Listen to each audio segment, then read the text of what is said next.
The 30th of April, 1986. That was the last day I ever heard from my husband, Eric Morgan. We were planning a 2-week trip across Europe. At the time, we were living in Brookmoor, a quiet little town in South Carolina that barely made it onto the maps. But I'd gone to visit Eric's mother up north, while he stayed behind to wrap things up at home. The plan was simple: meet at the airport on May 3rd, board our flight, and let the olive trees and old Roman ruins do their magic. But when I arrived at the airport, Eric wasn't there. I tried to stay calm. I called his number. Nothing. The line was disconnected. I remember standing there, ticket in one hand, luggage at my feet, convincing myself there had to be a good explanation. And that's when I met her, Clara. She worked the airline as ticket desk and was the one who handed me a folded message from Eric. "Hey, you're listening to Clara After Dark. If eerie whispers from the past, vanishing towns and chilling truths are your thing, hit like, drop a comment, and don't forget to subscribe. This story gets stranger than fiction, and trust me, you'll want to stay until the end." The letter from Eric was bizarre, strangely warm, too casual, even for him. He wrote that the phone lines in Brookmoor were on the fritz, and that technicians were fiddling with the main junction box outside our house. He was afraid to leave, said he couldn't risk the place catching fire. So, he told me to go on ahead, that he'd meet me in Italy, that he loved me more than anything. He said the airport was the only place he was sure he could reach me. I remember Clara looking at me oddly, like she wanted to say more. She asked twice if I was sure I wanted to board without him. One wish I had listened. But I nodded and left his ticket at the counter. I flew to Europe alone. I waited 1 day, then 3, a week. Still nothing. No messages. No arrival. No Eric. I grew angry. Thought he bailed. Thought he chickened out. Thought, fine, maybe the house was more important to him than I was. I cursed him under my breath in a foreign country. I called home, over and over. The line remained dead. I returned home to Slovakia, broken, confused, and bitter. But it didn't end there. Not even close. You see, I had a US green card. Had, being the operative word. When I tried to go back, the embassy said my status had been revoked. No reason given. No way back in. That's when the weirdness started piling up, like bones in the cellar. No records of my bank accounts. No deed to the house in Brookmoor. Eric's mother, the one I'd visited days before the trip. She claimed she never had a son. The embassy pulled my job history. No one remembered me. I showed wedding photos to my family. They said they'd never been to any wedding. They never met Eric. And then came the final blow. There was no Brookmoor, not on any map, not in any archive. According to every record, every database, every government official, Brookmoor did not exist. But Clara knew it. She remembered the place. Not clearly, but like a smell you can't quite place. A melody you forgot you loved. She helped me dig, quietly, carefully. I clung to my memories like driftwood in a storm. Our little white house, the crooked church, the stone cafe where old men played dominoes every Sunday. Brookmoor was real. I lived there, didn't I? I kept repeating that question for the next 15 years. I waited in Europe, waited and waited, but he never came. Each passing day felt heavier than the last. I called the hotel lobby each morning, hoping they'd say someone named Eric Morgan had checked in, that he was waiting for me with open arms and an apology. Nothing. At first, I was worried, then confused, then furious. The man I married vanished, left me to roam the streets of Florence alone, dragging my suitcase over cobblestones, trying to mask heartbreak with sightseeing. When the trip ended, I returned home. But home didn't feel like home anymore. Eric was still missing. No letters, no calls, no updates. The house we shared back in gone. I mean literally. The taxi dropped me off at the spot where our old street used to be. I stood there blinking at an empty lot overgrown with weeds. No mailbox, no walkway, just silence. It didn't make sense.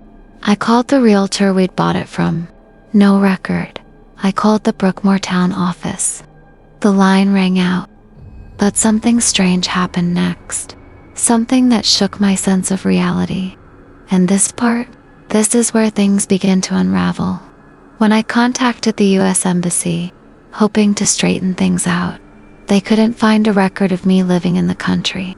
Not under my name, not under my husband's, not even as a visitor. My green card, revoked. No explanation. And when I tried to re-enter the States, they denied me. Again and again. They said the information I submitted was fabricated, that no bank accounts existed under our names, that no property had ever been registered to us. My marriage certificate, declared invalid, as if Eric Morgan never existed. But I remembered every detail of our life together. The way he used to make coffee with cinnamon, the chipped blue mug he loved, the way he'd whistle while locking the back door. These weren't things you could invent. They told me no one remembered me, not even my old coworkers. They said they'd never met an American husband. No wedding, no ceremony, nothing. Clara, if you're still with me, it gets worse. Eric's mother, the woman I had tea with, the one who wore pearls and always smelled like violets, she swore she never had a son. That's when I began to question everything. Was this some massive bureaucratic error, or was I losing my mind? Because the next revelation made me sick to my stomach. They said there was no town called Brook, not in South Carolina, not anywhere. I did what anyone would do. I searched online. I typed in Brookmoor, South Carolina over and over. I used maps, old property records, satellite views. Nothing came up.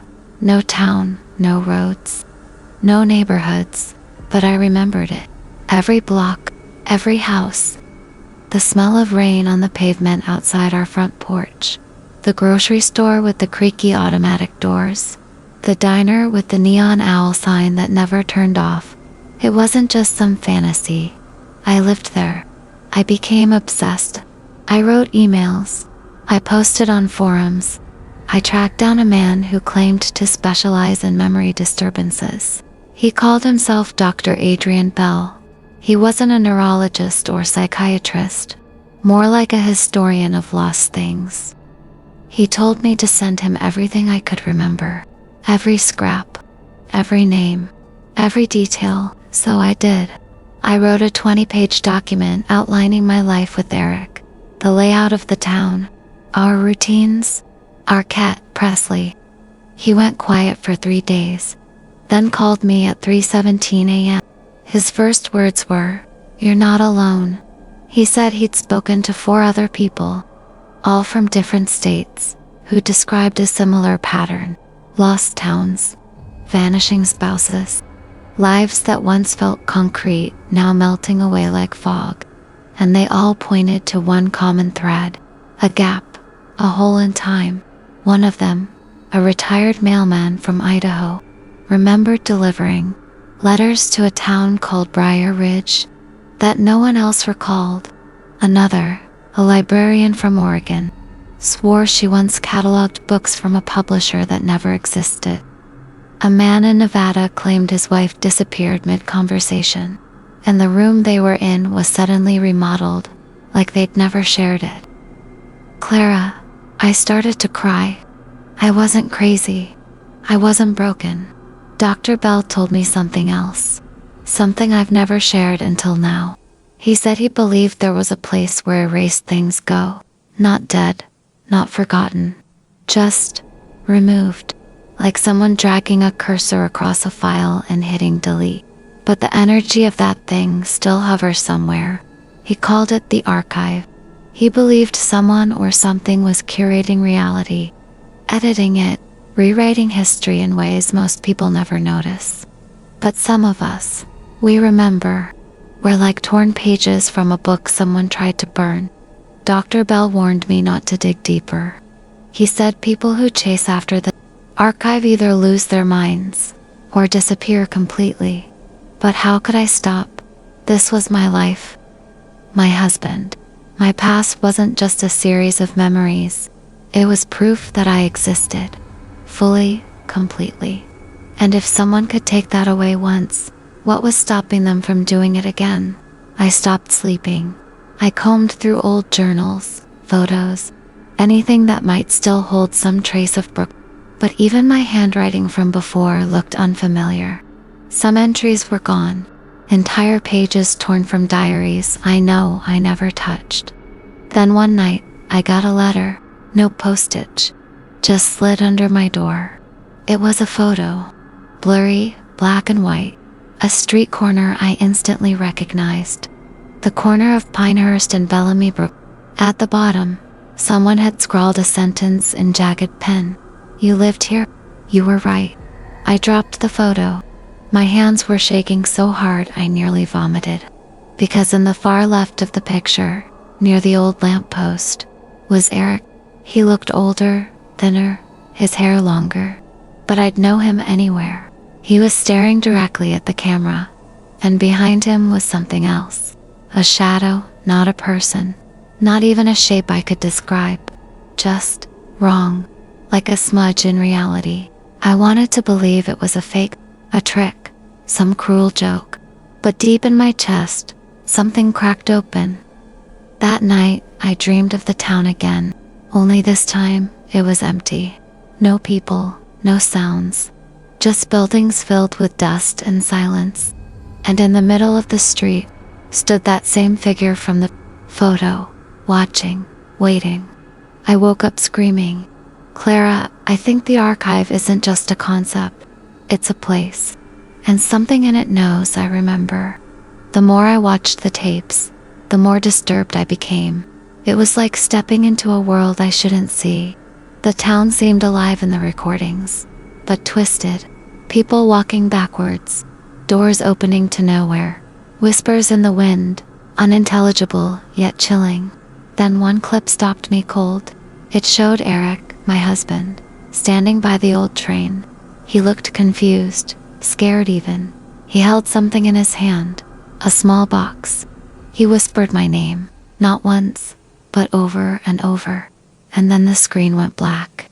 No explanation, no ending, just silence. I felt a cold shiver run down my spine. Was this a cry for help, or a warning? I couldn't tell anymore. What I did know was that Brookmoor was not just a place in my mind. It was real, and it was hiding something dark. The more I watched the tapes, the more disturbed I became. It was like stepping into a world I shouldn't see. The town seemed alive in the recordings, but twisted. People walking backwards, doors opening to nowhere, whispers in the wind, unintelligible yet chilling. Then one clip stopped me cold. It showed Eric, my husband, standing by the old train. He looked confused, scared even. He held something in his hand, a small box. He whispered my name, not once, but over and over. And then the screen went black. No explanation, no ending, just silence. I felt a cold shiver run down my spine. Was this a cry for help, or a warning? I couldn't tell anymore. What I did know was that Brookmoor was not just a place in my mind. It was real, and it was hiding something dark. I decided to reach out to those who had posted about the tapes. A few responded, cautiously at first. One contact, who called themselves Watcher 72, claimed to be a former Channel 72 employee. They warned me to stop digging. They said some things are better left buried, but my curiosity outweighed my fear. Watcher 72 sent me a file.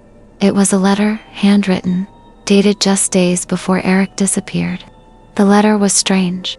It spoke of a shadow that haunts a darkness that consumes memories. Remember, it read, the forest never forgets. It waits for those who try to escape.